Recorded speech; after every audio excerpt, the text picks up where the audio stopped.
ఓం మహాగణాధిపతయే నమః. ఓం గురుభ్యో నమః. ఓం శ్రీమాత్రే నమః. పరమేశ్వర స్వరూపమైనటువంటి జ్యోతిష, వాస్తు మరియు ఇతర అనేకమైనటువంటి శాస్త్రములను మనకు అందించినటువంటి మహర్షులకి నమస్కారం.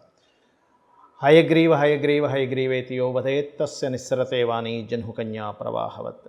అరుణాం కరుణాతరంగితాక్షీం ధృతపాశాంకుశపుష్పబాణచాపాం అనిమాదిభిరావృతాం మయూకైః అహమిత్యేవ విభావయే భవానీం.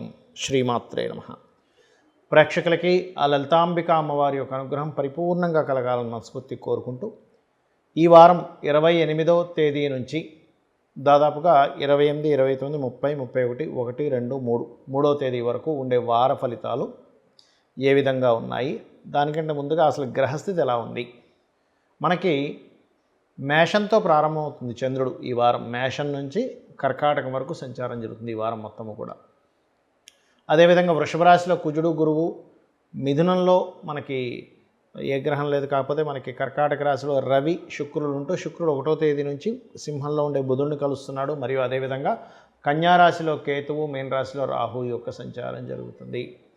ఈ యొక్క గ్రహస్థితిని అనుసరించి ద్వాదశ లగ్నాల వారికి, లగ్నం తెలియని వారు రాశికి ఏ విషయాల పట్ల పర్టికులర్గా జాగ్రత్తగా ఉండాలి, ఏ దేవతారాధన చేసుకోవాలి, ఏ విషయాలు బాగున్నాయి అనే విషయం మనం తెలుసుకుందాం.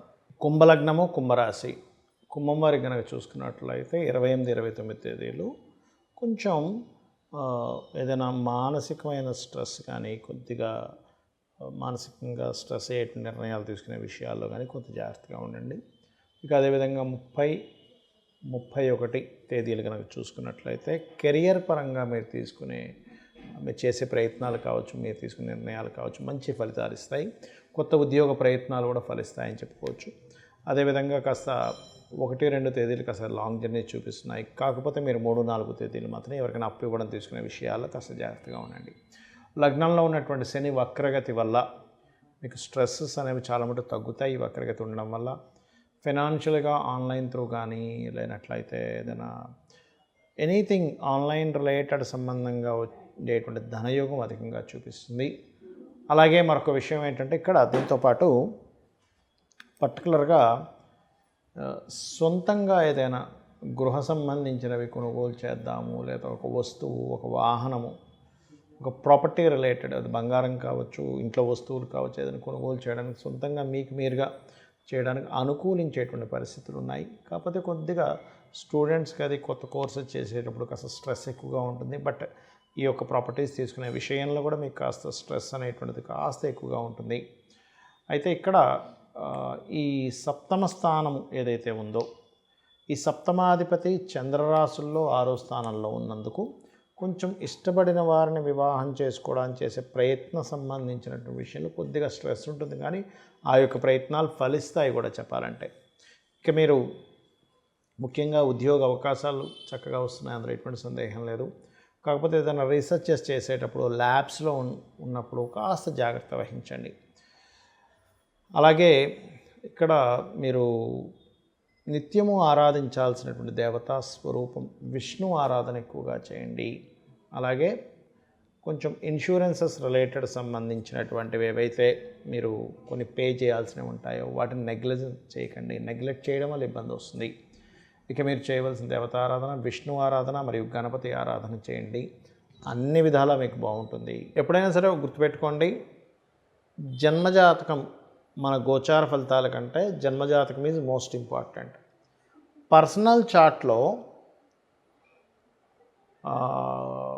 ఎలా ఉంది, కాంబినేషన్స్ అనేటువంటివి ఎలా ఉన్నాయి ఈజ్ మోస్ట్ ఇంపార్టెంట్. ఎందుకంటే మనము ఆస్ట్రాలజీ పర్సనల్ చార్ట్ చూపించుకునేటప్పుడు పర్టికులర్గా ఒక ప్రాబ్లమ్ని ఫేస్ చేస్తున్నాము అన్నప్పుడు ఆ ప్రాబ్లం అనేటువంటిది మనం పూర్వజన్మలో చేసుకున్నటువంటి కర్మ వల్ల వస్తుంది. ఇది ఫస్ట్ గుర్తుపెట్టుకోండి.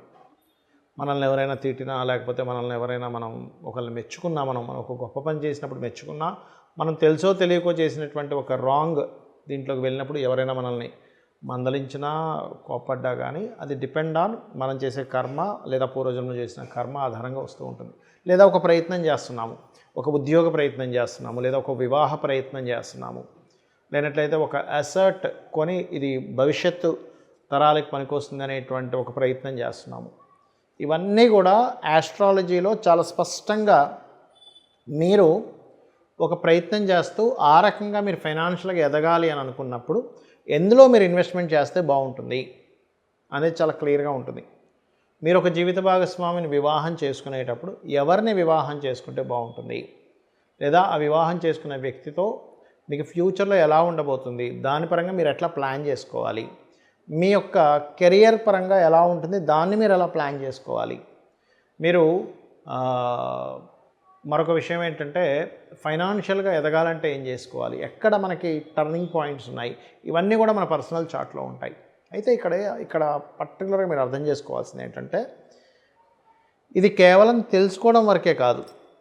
ఒక ప్రాబ్లమాటిక్ సిచ్యువేషన్ రాబోతుంది, ఒక కండిషన్ ఇలా రాబోతుంది అన్నప్పుడు మనం దాన్ని ఎలా హ్యాండిల్ చేసి దాన్ని బయటికి రాగలుగుతాము అనేటువంటిది కూడా మన జన్మజాతకంలో చాలా క్లియర్గా ఉంటుంది. దానికి పెద్ద పెద్ద పూజలు ఏం అక్కర్లేదండి. చాలా సింపుల్గా లలితా సహస్రనామాల్లో ఉండేటువంటి నామాలని అమ్మవారి యొక్క నామములు వేదంతో సమానంగా చెప్తూ ఉంటారు. అలాగా ఒక్కొక్క దానికి ఒక్కొక్కటి చేసుకోవచ్చు. సింపుల్గా ఏంటంటే ఉదాహరణకు ఉద్యోగం రావట్లేదు, ఓం శ్రీమాత శ్రీ మహారాజ్ని శ్రీమత్ సింహాసనేశ్వరి, లేదా ఓం మాణిక్య మకుటాకార జానుద్వై విరాజితాయే నమః. ఫైనాన్షియల్ ఇబ్బంది ఉంది, ఓం సంపత్కరీ సమారూఢ సింధుర వ్రజ సేవితాయే నమః. లేదంటే అప్పుల బాధలు విపరీతంగా ఉన్నాయి, ఇవాళ రేపు అందరికీ అప్పుల బాధలు ఉంటున్నాయి. ఎందుకు అంటే ఏదో ఒకటి కొనుక్కుంటున్నాము, ఎంజాయ్ చేస్తున్నాం. మనిషి గతంలో ఉన్నట్టుగా లేడు. ఫస్ట్ లెట్స్ ఎంజాయ్, కట్టుకుందాం అప్పు కావాలంటే అనేటువంటి ఒక ధైర్యంగా బతుకుతున్నాడు. మరి అప్పు చేసినప్పుడు కొంచెం అప్పుల బాధలు ఉన్నప్పుడు భయపడుతున్నాడు కూడా చెప్పాలంటే. కానీ దాన్ని ఎట్లా అధిగమించాలి, మన ఫైనాన్షియల్ గ్రోత్ పెరగాలంటే ఏం చేయాలి? ఒక క్రెడిట్ కార్డు తీసి వాడేస్తున్నాము, తర్వాత కట్టాలంటే ఇబ్బంది పడుతున్నాం. సో అలాంటప్పుడు ఓం అపర్ణాయై నమః అనే మంత్రం అండ్ ఫైనాన్షియల్ పెరగడానికి మంత్రం చేసుకోవడము. అదేవిధంగా భూ వివాదాలు ఉన్నాయి, అప్పుడు వారాహి అమ్మవారు అష్టోత్తరం చేసుకోవడం. అంటే ఆస్ట్రాలజీ అనేటువంటిది ఏదైతే ఉందో కంప్లీట్గా మీకు ఒక వెలుగుని చూపించేటువంటి ఒక సాధనం, ఒక విద్య చెప్పాలంటే. దాన్ని చాలా సింపుల్గా అర్థం చేసుకొని, ఓకే నాకు ఈ ప్రాబ్లం ఉంది కాబట్టి నేనేం టెన్షన్ పడక్కర్లేదు, నేను ఈ మంత్రం చేసుకుని నా ప్రయత్నం నేను కనుక చేస్తూ ఉన్నట్లయితే అమ్మవారు ఖచ్చితంగా నాకు తోడ్పడుతుంది.